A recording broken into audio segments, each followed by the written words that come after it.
Hello everyone, welcome to my channel Lecture Notes. So today I'll be explaining a poem, Lady of Shalott, which is written by Lord Alfred Tennyson. In my earlier video I've explained part 1 and in this particular video I'll be explaining part 2. I'll give you a short glimpse of the part 1 where Tennyson has beautifully picturized he has given us a vivid imagery of two contrary places. One is Camelot, which is a civilized world where people hassle do their daily activities. On the other hand, there is Shalott, where Lady of Shalott lives in a isolated tower where nobody knows about Lady of Shalott. No whereabouts are known about her. Basically, there are rumors and people know that there is someone living there. There is a woman living there, but nobody has ever seen her and nobody knows about her. So, moving on to the lines, there she weaves by night and day, a magic web with colors gay.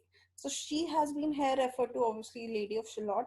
And what is she doing continuously every hour, every second? She is weaving a magical web.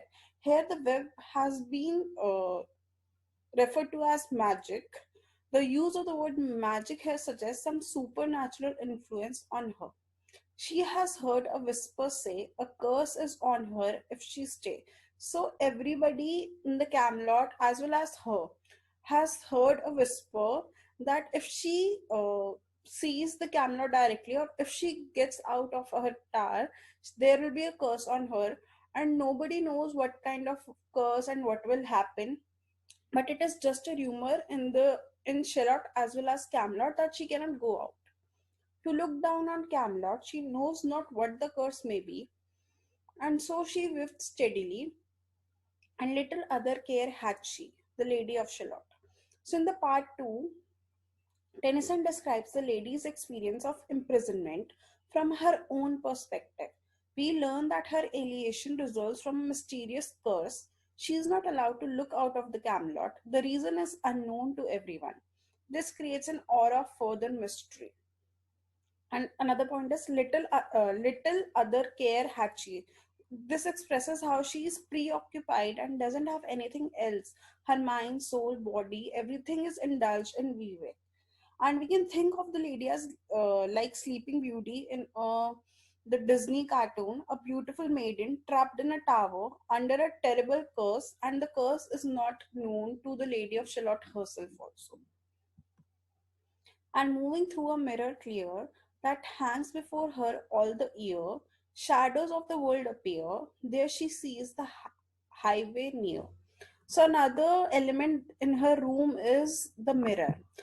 What she's doing, she's isolated in the chamber, in the towers, and she's continuously weaving. And what is she weaving? Whatever she sees in the mirror. So another thing that is introduced in her room, that she's looking at the mirror, and whatever she sees in the mirror, she weaves it. So another prominent thing in the room is the mirror, which gives the glimpse of reality to Lady of Shalott. Winding down the Camelot, there the river eddy whirls, and there the slurly village girls and the red cloaks of market girls pass onward from Shalott. So all the year, one of her eyes is constantly on the mirror, and all the year that she is constantly standing over the pedestal and weaving, and she has not taken one eye also off and one second also off. The mirror here represents all the reflections of the world that the Lady of Shalott has ever seen.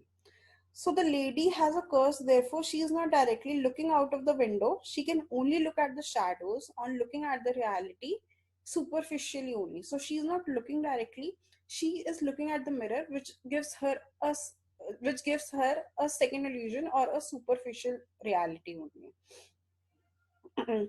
Then in the second part of these lines, what she sees has been described, that the red cloak girls are passing by, the village churls are passing by. So here the lady is not only the old knitter, but rather an adept weaver who makes beautiful tapestries of the mist she sees in the magic mirror.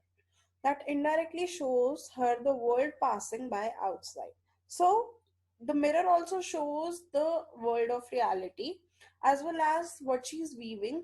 The magic weaver also shows that what is also going outside. Sometimes a troop of damsel glad. So this entire paragraph, Tennyson is telling whatever she sees and whatever she is weaving. Sometimes a troop of damsel clad and a bot on an ambling pad. Sometimes a curly shepherd lad on long hair page a crimson lad. So here the parade of passer-by has been shows which are going continuously one by one. We see a group of happy young women, that is damsel clad as happy women. Then an abbot, that is the head of monastery, who is on a lazy old horse. Young man too, a shepherd with curly hair maybe, or a page, that is the servant of the knight who gives the message, with long hair and red clothes. And then in the end, the knights passes by. Knights were the famous personality of Arthurian romance.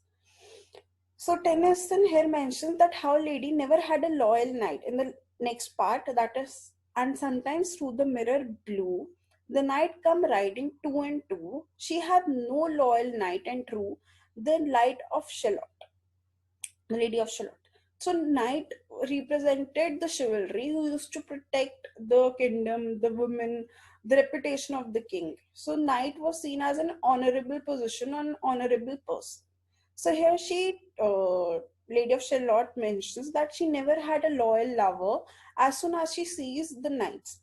So Tennyson mentions that how lady never had a loyal knight. Sorry, here Night. It is not. It is Knight, which shows a place in her heart was always vacant. This is a hint that the lady feels the absence of sexuality in her life as the greatest burden of her isolation. These are the people that the Lady of Shalott see, but she is not the part of it, but rather she is an object who only look at things. Here, Victorian women can be compared to non-living things where they can only see things and can do nothing about it. So, she sees the good things also as well as the bad things also, but she cannot help anybody, she cannot give advice or suggest, which shows that how Victorian woman mouth has been shut up. They are not able to tell anything how they feel. Neither they are able to tell how they feel, neither they are able to tell, give any other opinion also about something or somebody also. So which clearly shows that how women are treated in Victorian, especially Victorian women, because Lady of Shalott represents Victorian women who doesn't have a voice. But in her web, she still delight to weave the mirror's magic side, for often through the silent nights, a funeral with plums and lights, and music went to Camelot. So she weaves whatever she sees in the mirror. Sometimes at dark and night, people are carrying funeral. So she weaves happy as well as sad scenario on which she has no control on. How she has no control over the web, which also shows that how she doesn't control she has no control about the working she does, her daily routines as well as her own life, how woman doesn't have control on her own life. So silent night here is a figure of speech, that is transferred epithet has been used. Usually adjectives are used with noun and pronouns, but when adjectives are used with um, things, then it is called transferred epithet. Like here, the silent nights, or you can say cruel bars, are such examples. While moving to the next lines, or when the moon was overhead, came two young lovers lately wed. I'm half sick of shadows, said the Lady of Shalott. So while she is described as taking delight in her solitary weaving, the poem also notes that there is no lover for her. When she finally declares that she is half stricken of shadows, it is a vision of two young newlyweds that provokes her. The sight of joyful lovers, presumably dashing off to consummate their marriage, is the outer world vision that has the strongest power over the lady. So, as soon as she sees two lovebirds together, she longs for her own lover, and at that point of time, she says, I'm half sick of shadows, that I don't want to see shadows anymore. So the reality is being denied to her, and now she feels so sick at looking at shadows. What she yearns for is reality.